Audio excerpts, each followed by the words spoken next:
Sigues escuchando ROM Radio.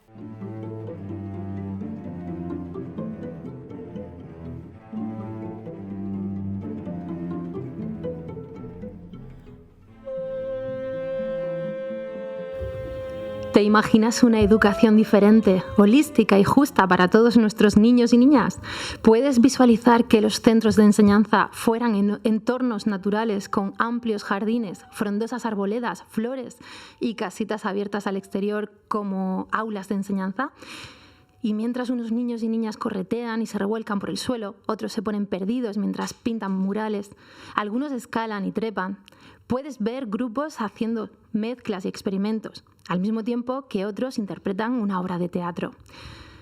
¿Te imaginas que la enseñanza pasa de ser una forma de acumular y memorizar conocimiento para un mundo profesional que ya no existe, en un acompañamiento a la curiosidad y creatividad genuina de los niños y niñas, donde los incitemos a perseguir sus sueños y con ello a dejar una huella significativa en el mundo? Soy Nieves G. Porcel y estás escuchando ¿Qué quiero ser de mayor? Un programa que muestra nuevos caminos revolucionarios para la enseñanza. Si eres madre, padre, docente y te interesa el mundo y el desarrollo de los niños y niñas, quédate con nosotros porque la nueva pedagogía, la que enseña y anima a volar, está siendo ya una realidad. ¿Qué quieres ser de mayor? Ojalá que todas las respuestas estén alineadas con lo que a cada uno le hace feliz y ha venido a hacer y a dar al mundo. Para guiarnos en esta aventura del desarrollo de las capacidades humanas, contaremos cada día con diferentes profesionales del mundo educativo y una sección fija del programa donde sacamos a la luz y ponemos sobre la mesa algo que pocos conocen y es la realidad de las personas con un coeficiente intelectual muy por encima de la media. En nuestra sección Despierta nos acompañará siempre la psicóloga y especialista en altas capacidades y talentos con amplio recorrido y bagaje profesional y por encima de todo con total entrega y pasión a despertarnos. Teresa Navarro, bienvenida. Hola, buenos días, bienvenidos a vosotros también. Un placer tenerte aquí y contar contigo en todos los programas de este nuevo proyecto que inicia hoy, que arranca hoy, y queremos ahondar en el mundo de esas altas capacidades y entender, bueno, cómo es el cerebro de estas personas, qué tienen de especial y por qué se ven tan pocos casos o se conocen tan pocos casos. Pues sencillamente porque no hay recursos para poder darles la opción de darles una educación ajustada a su perfil. Por lo tanto, eso es en España, porque en otros países pues sí que está mucho más desarrollado el área de la alta sensibilidad y la alta capacidad. Sí, porque van muy de la mano, ¿no? Exactamente. ¿Qué pasa? ¿Que las personas con mucha inteligencia son también muy sensibles? Exactamente, son muy intensos y es el primer rasgo que los padres detectan. La intensidad en todas las áreas. Entonces, claro, uno nada más que piensa en las altas capacidades como niños muy tranquilitos, niños que sacan unas notas excelentes en todas las materias, unos niños que, bueno, están por y para el aprendizaje sentaditos en su mesa y sobre todo con gafitas, todos con gafitas muy bien puestos. Bueno, el aprendizaje que nos dan en este sistema educativo que tenemos desde, yo qué sé, qué tiempos, sí, aquellos, de Sócrates y los romanos, ¿no? Que empezaron con las clases de esa manera, ¿no? Un profesor y sus niños ahí aprendiendo a base de repetición una serie de conocimientos, ¿no? Claro, la enseñanza es otra cosa. Realmente cuando las personas aprendemos es con el aprendizaje significativo, es decir, a través de las emociones. Y estos niños, al tenerlo tan intenso, al percibir el mundo y relacionarse con el mundo de una forma tan intensa y tan profunda, pues lógicamente aprenden con mucha más rapidez. Oye, ¿qué es la inteligencia? Pues la inteligencia no hay, fíjate, una unanimidad en la definición. Pero yo siempre a los padres, cuando estoy hablando con ellos, la resumo muy fácilmente. Es un constructo de muchos factores, desde factores verbales, de comprensión verbal, factores visoespaciales, factores de razonamiento, de resolución de problemas. Pero la inteligencia, ¿para qué nos sirve realmente? La inteligencia es para resolver problemas y sobre todo adaptarnos al entorno en el que nos ha tocado vivir. Por lo tanto, es lo que no se está fomentando ahora mismo desde las escuelas, el resolver, el ser creativos, esa inteligencia divergente. ¿Sabes? Es lo que yo he hecho mucho en falta. Y estos niños y estos adultos que tienen altas capacidades se diferencian mucho del procesamiento de la información y de la forma de encontrar soluciones a los problemas que les plantea la vida en el camino del aprendizaje y en sus propias vidas a la media. Sí, tienen una forma de procesar la información y una forma de razonar que les... como te digo, les hace únicos, y entre ellos además se reconocen.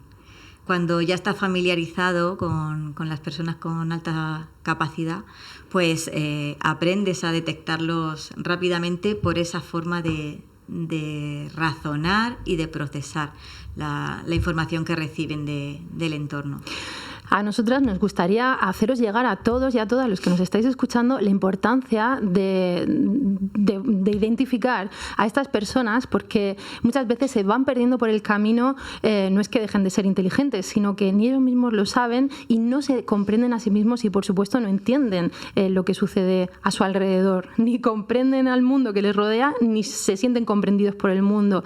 Y en realidad vienen como con un boleto, ¿no? Un boleto de muchísima inteligencia, que es una moneda de dos caras, porque ahí está la paradoja de las altas capacidades, ¿no? Altas capacidades, altas dificultades. Correcto. ¿Por qué esta complejidad para gestionarse a sí mismos? Pues porque no se les enseña. Es que uno de los grandes mitos sobre las altas capacidades es que ellos se autogestionan solos. Son tan inteligentes que todo lo saben hacer solitos, y nada más lejos de la realidad. Los niños con altas capacidades necesitan la misma ayuda o más que un niño con inteligencia media. ¿Por qué? Porque imagínate que tienes un coche, ¿vale?, con un motor increíble, con unos caballos, vamos, impresionantes, un potencial maravilloso, pero no sabes manejarlo. Por lo tanto, hay que enseñar a estos niños a manejar sus capacidades, sus habilidades, su potencial. Pues no se convierte en talentos si no lo trabajas, si no te esfuerzas, si no se pierde. Uh-huh.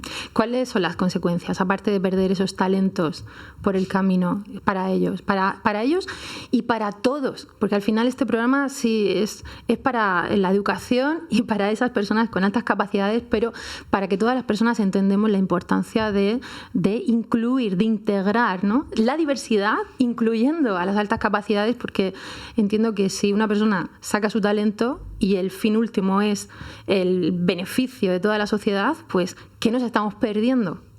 Pues a ver, nos estamos perdiendo personas muy capaces de cambiar su entorno.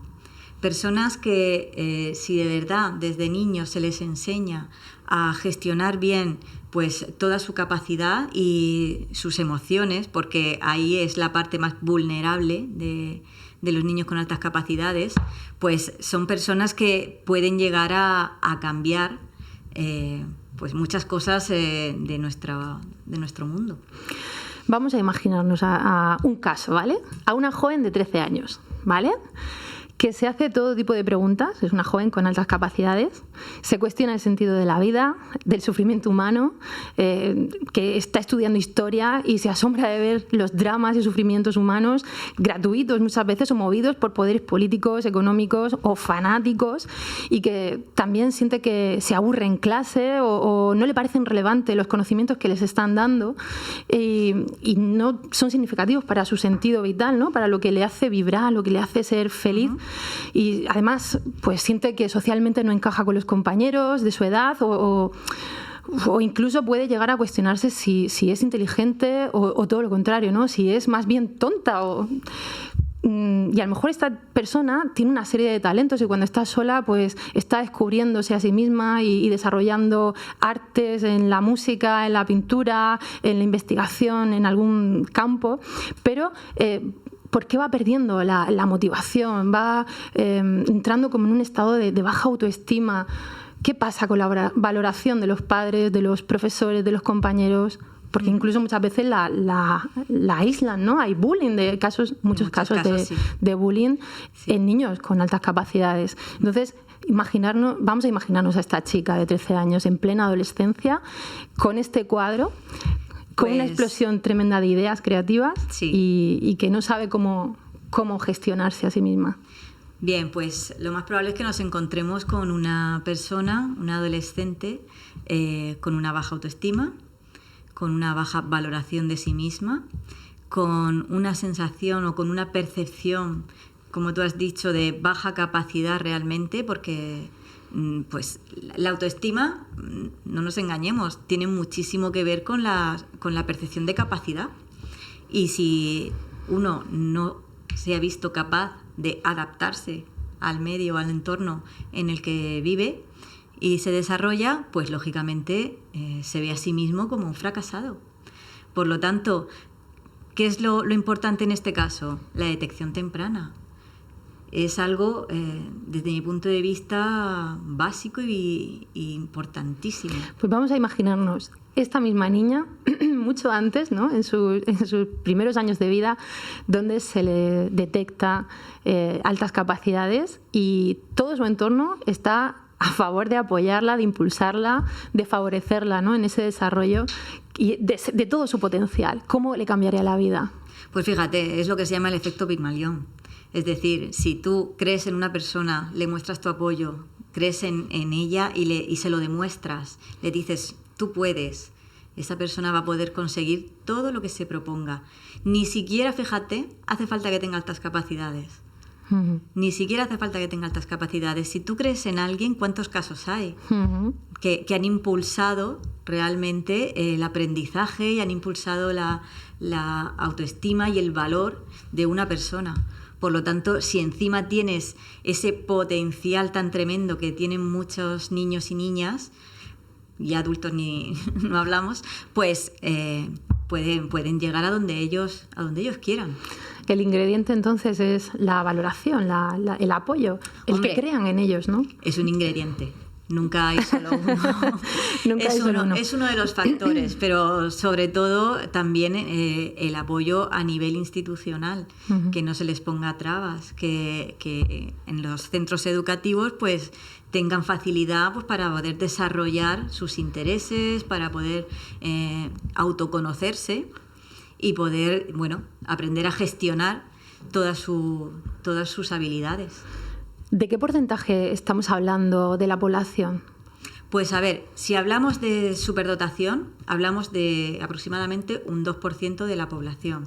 Si hablamos de altas capacidades, es decir, que englobamos también a los niños y niñas o personas con talentos, y englobamos también a las personas que tienen un alto potencial o que se esfuerzan también muchísimo y tienen un talento determinado en algunas áreas, pues hablamos casi de un 12 a un 15% de la población. Pues muchísimo. Y todas estas personas, no solo el 2% que esos son los completicos de todo, los que es que es un destacan 15% absolutamente en todo, pero hablamos de muchas personas. ¿Qué está pasando en nuestra sociedad, con esta fuga de cerebros? Porque ¿qué pasa con estas personas, ¿no? ¿Cómo están motivados para desarrollarse aquí? No, ¿Se tienen que ir? No están motivados.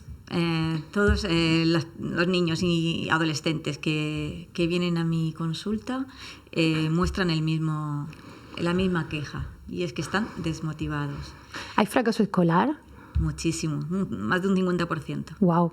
Y porque muchas veces se entiende, ¿no? la inteligencia como un sinónimo de rendimiento académico, ¿no? Parece que el más listo es el que mejores notas saca, ¿no? Es un estereotipo, porque pues un mito. También hay personas que tienen un CI normal, normotípico que se llama, y rinden muy bien, sacan excelentes notas. ¿Por qué? Porque se esfuerzan. Es como el refrán, ¿sabes? Hace más el que quiere que el que puede, ¿vale? Pues entonces también en altas capacidades existe ese condicionante, que todos les parece muy fácil, porque las materias se le quedan con facilidad, aprenden muy rápidamente, no necesitan esforzarse en los primeros cursos de su etapa escolar, y cuando llegan a la ESO, pues en segundo o tercero, que es cuando ya empieza a ponerse la cosa seria, pues no rinden porque no han tenido que esforzarse. en los estudios. Por lo tanto, por eso hablamos del fracaso académico.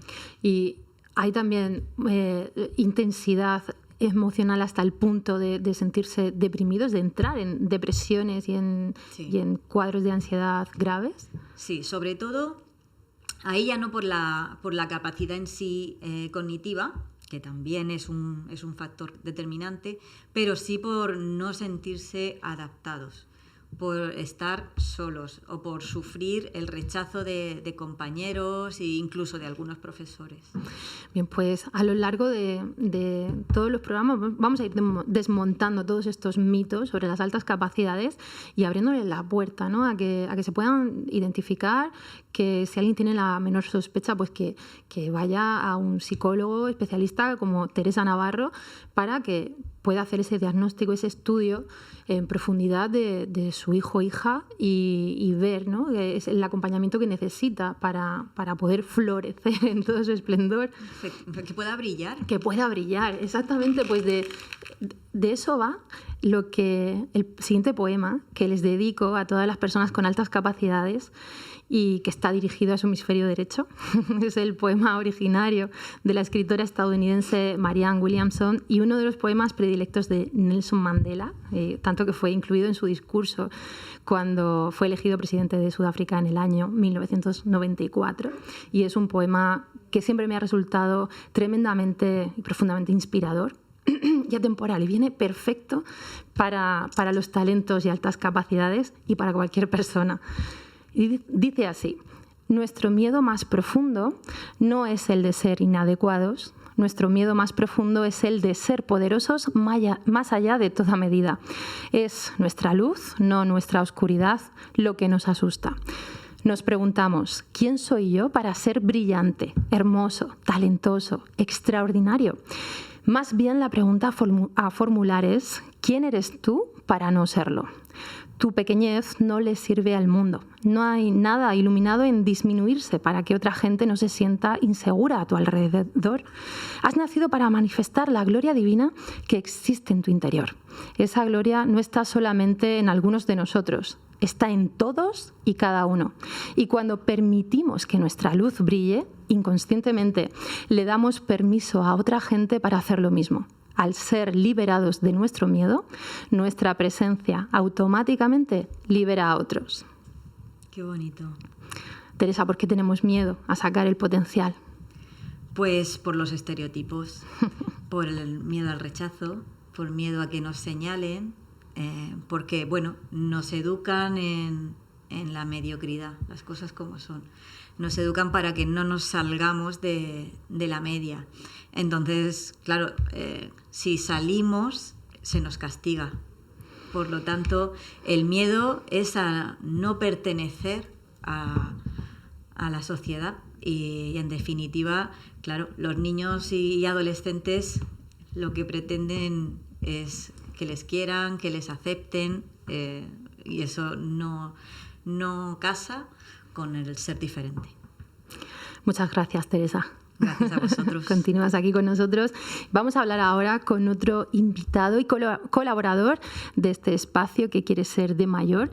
Con él vamos a contar muy a menudo. Hoy lo tenemos al teléfono. Es un súper cerebro y gran emprendedor con diversos proyectos que apuestan por transformar la forma de educar y de enseñar a nuestros niños. Él es doctor en Fisiología de Ejercicio aplicado a la salud y al alto rendimiento deportivo, experto docente y divulgador de la neuroeducación. Y de eso nos va a hablar en este espacio. Bienvenido, Daniel Navarro Ardoy. Hola, ¿qué tal, Nieves? Buenos días. Buenos días, Dani, ¿cómo estás? Pues muy bien, estoy feliz y tengo salud, así que no me puedo quejar, la verdad. Fantástico, me alegro mucho. Oye, estamos aquí hablando con Teresa de las altas capacidades, también del cerebro, de los talentos. ¿Cómo es el cerebro de un niño? Bueno, quizá esa pregunta pues no podríamos aquí resumirla en poco tiempo porque es muy complicada, pero quizá con esta frase se podría entender, ¿no? El cerebro de un niño es diferente. Todos los cerebros de todos los niños tienen una serie de estructuras cerebrales que fisiológicamente pues sabemos que se relacionan con ciertas acciones y algunas relacionadas con el aprendizaje, otras con el comportamiento, pero lo que sí que es que no hay un cerebro que sea exactamente igual que otro. Eso está ya demostrado a nivel neurocientífico. Hay dentro de esas estructuras cerebrales, pues hay algunas que pues tienen mayor volumen.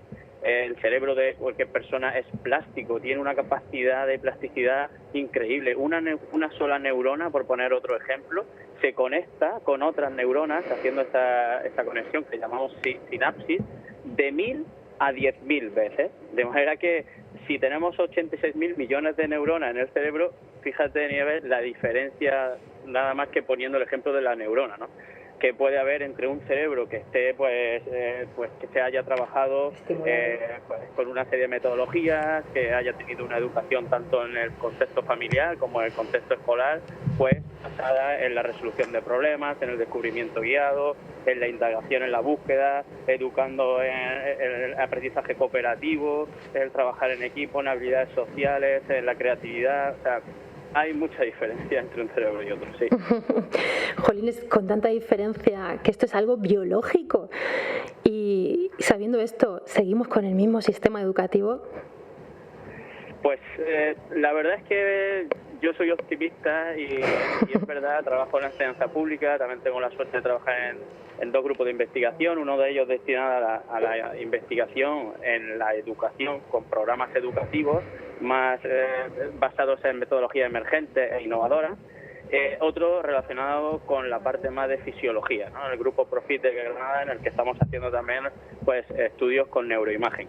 Entonces, claro, soy optimista porque ahora se están empezando a ver los resultados a nivel científico. Estamos viendo como en la última década, posiblemente en los últimos 20 años, el estudio del cerebro es una de las cuestiones más investigadas a nivel mundial. O sea, hace unos años pues el descubrimiento del espacio, del universo, pues parece como que era la prioridad a nivel mundial, pero ahora el estudio del cerebro y más viendo la cantidad de dificultad de aprendizaje que estamos observando en los centros educativos y bueno, y la evolución de la humanidad, que también es verdad que va asociada a esa evolución tecnológica que estamos viendo que se ha disparado, ¿no?, en los últimos años. Entonces, soy optimista, yo decía por eso, porque ya veo cada vez más centros educativos en donde el profesorado, lo que es el centro en sí, a través de la pedagogía del centro, no solamente de intervenciones puntuales de algunos profesores que se forman por su cuenta, ¿no?, sino que ya el centro educativo apuesta por una pedagogía activa, inclusiva, que desarrolla la creatividad, la potencialidad del cerebro de los niños, que básicamente pues van a ser los adultos del mañana. Si tenemos mejores niños con un cerebro más potente, pues el día de la mañana pues esos niños van a ser los que nos puedan, pues por qué no, pues dar solución a la cura del cáncer, a dirigir a empresas con más empatía y a sacar mayor productividad en sus equipos de trabajo, ¿no?, apostando por este liderazgo compartido, en fin, pues todo lo que conocemos que hoy día se fundamenta en la sociedad. Nosotras también somos optimistas, por eso estamos aquí. Exacto. Abriendo una vía, ¿no?, a esas nuevas formas de educar de manera integral, de manera holística. Y bueno, me alegro de que creas que el sistema educativo puede recogerlas. Se están haciendo, es verdad, hay que reconocerlo, grandes cambios. Lo que pasa es que parece que vamos muy despacio, ¿no?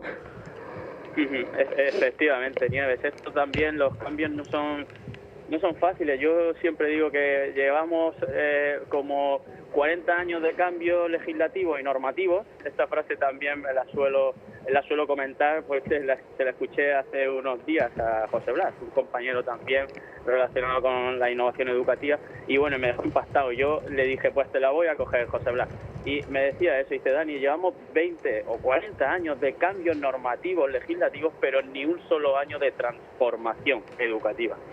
Wow. Eso es una realidad y es una pena.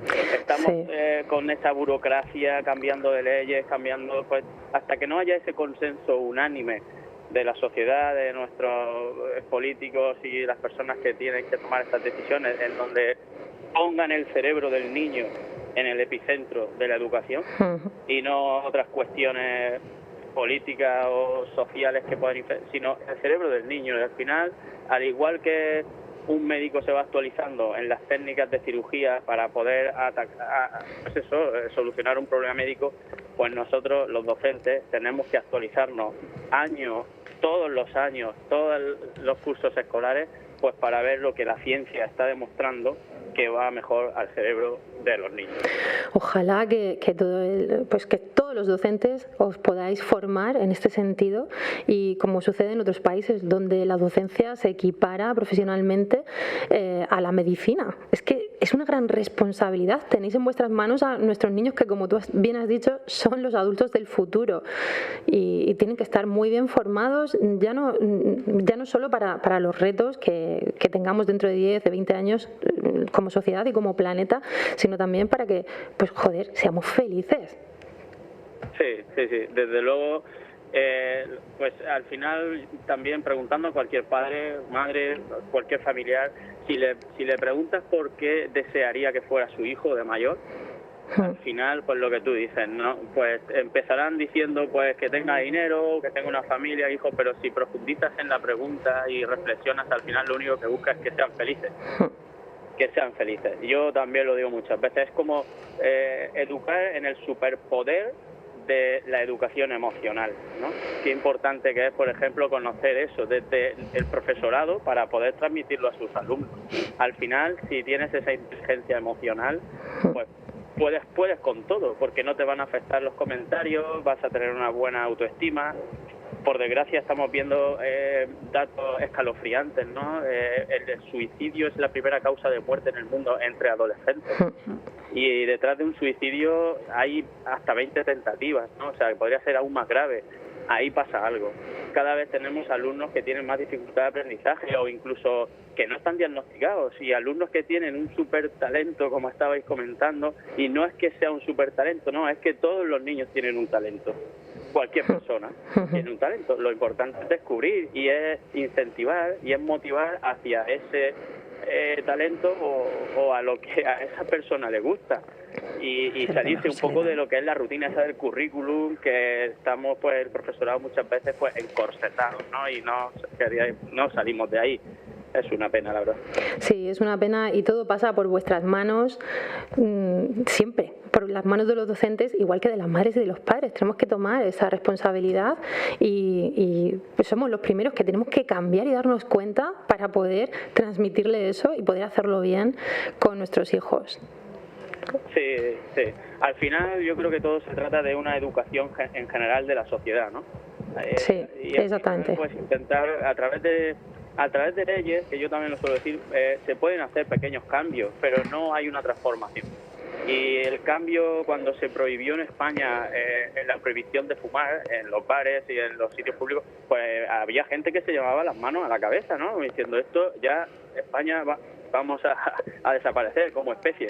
Cuando llevaban ya 50 años estudios hablando a nivel científico que fumar mataba a personas. Claro. O sea, algo que hoy día nos puede sorprender, pero que hace 40 años pues parecía que pues con la educación pasa igual. Llevamos 20 años o incluso menos investigando este tipo de metodologías, lo que es bueno para el cerebro, cómo podemos conseguir un aprendizaje más duradero, más significativo, cómo los niños que al final hacen un estudio memorístico para vomitar los contenidos teóricos y en un examen y al día siguiente se les ha olvidado, pues eso no nos lleva a ningún sitio.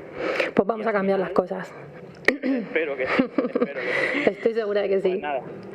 Hola Dani, yo soy Teresa.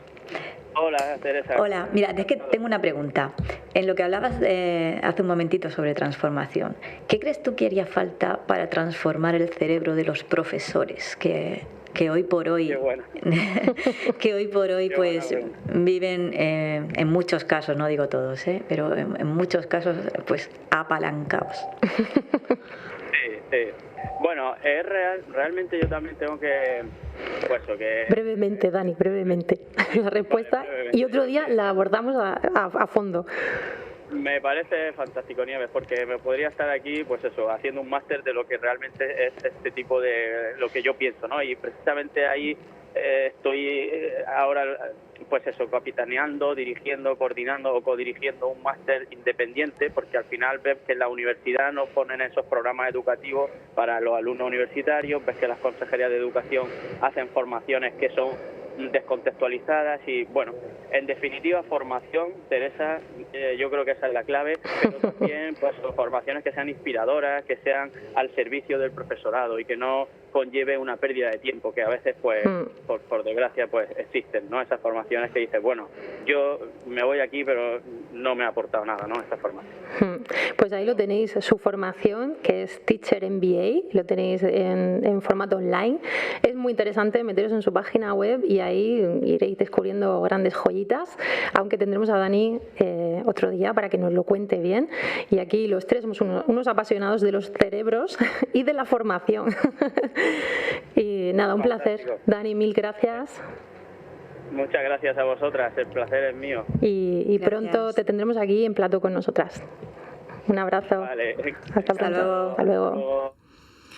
Bueno, estamos aquí hablando, salen muchas cosas emergentes que tienen que ver con la educación, los talentos, las altas capacidades y eso de la educación holística, la educación integral. A mí me gustaría pues dejar también, intentar definir qué es, ¿no? Una educación donde se cultive el intelecto, la parte afectiva, que es tremendamente importante y que nos han etiquetado como homo sapiens, pero también tenemos esa parte de sentir, la forma de relacionarnos socialmente, emocionalmente, ¿no? La creatividad, la salud física, la naturaleza y, por supuesto, imaginarnos pues esa educación donde se incluyan las materias habituales como las matemáticas, la literatura, los idiomas y la filosofía, pero desde otro lugar, ¿no? Transformado, actualizado y, por supuesto, el desarrollo personal, que es algo transversal. Sí, es que realmente cada vez hay más estudios que demuestran que sin emoción no hay aprendizaje. Totalmente. ¿Y qué pasa con una persona que no es feliz o que está sufriendo? Pues que está aprendiendo. No aprende, primero no aprende y segundo, como él ha dicho, puede costarle incluso la vida. Totalmente. Pues eso, apostamos por esa formación y por esos maestros, docentes y acompañantes que se dediquen a ello desde la vocación y su desarrollo pleno primero. Bueno, ahora vamos a pasar a hablar con nuestro siguiente invitado, Pedro Carrillo. Él desde Asturias. Le vamos a dar la bienvenida. Él es CEO y un apasionado del emprendimiento, CEO de Genius School, un proyecto muy interesante donde intenta fomentar la mentalidad emprendedora de los niños y jóvenes, aunque yo creo que los niños ya de por sí son emprendedores, pero lo que él hace es darles las herramientas, porque muchas veces en el sistema público pues se les merma y sin embargo en su escuela tienen todos los recursos para poder sacarlos, desplegarlos y crear grandes proyectos creativos. Bienvenido, Pedro, un placer. ¿Qué tal, Nieves? Buenos días, ¿cómo estáis? Encantado. Buenos días, nos encanta escucharte ahí en el otro lado de la península, que nos cuentes qué hacéis por allí, qué iniciativas estáis haciendo. En tu caso, pues eres ingeniero, ¿no? Pero ingeniero industrial. Eso es. Pues sí, Nieves, nada, muy resumidamente, yo soy ingeniero industrial y una vez acabada la carrera, pues tuve un déficit, una sensación de que me faltaba, ¿no? A nivel educativo, que alguien me enseñase a emprender, que me enseñase a cómo llevar a cabo mis proyectos, ¿no? O profesionalizar lo que a mí me gustaba hacer. Es un poco el origen o el punto de partida de Genius School, escrito Genius School, con Y. En la radio tenemos que... Sí, muy bien. Que tiene como escuela de niños, niñas y jóvenes emprendedores, pues 3 objetivos principalmente, ¿no? El primero es, como bien comentabas, fomentar la mentalidad emprendedora entre los niños, entre las niñas, es decir, darles esas herramientas, esas técnicas para que sepan cómo hacer las cosas, ¿no? Cómo llevar a cabo sus propios objetivos. El segundo es impulsar su desarrollo personal.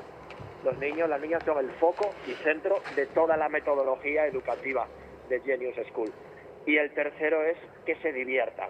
Son niños, son niñas, tienen que divertirse y todo el aprendizaje se basa en esas emociones y en esa diversión, ¿no? En ese juego. Como los emprendedores, ¿no? Que lo hacemos porque también nos divierte el reto.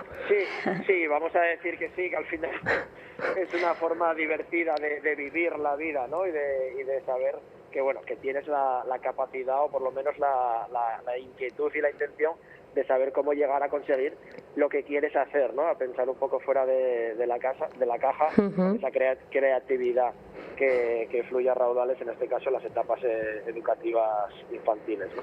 Y bueno, ¿y cómo lo hacéis? ¿Qué propuesta les hacéis a los niños?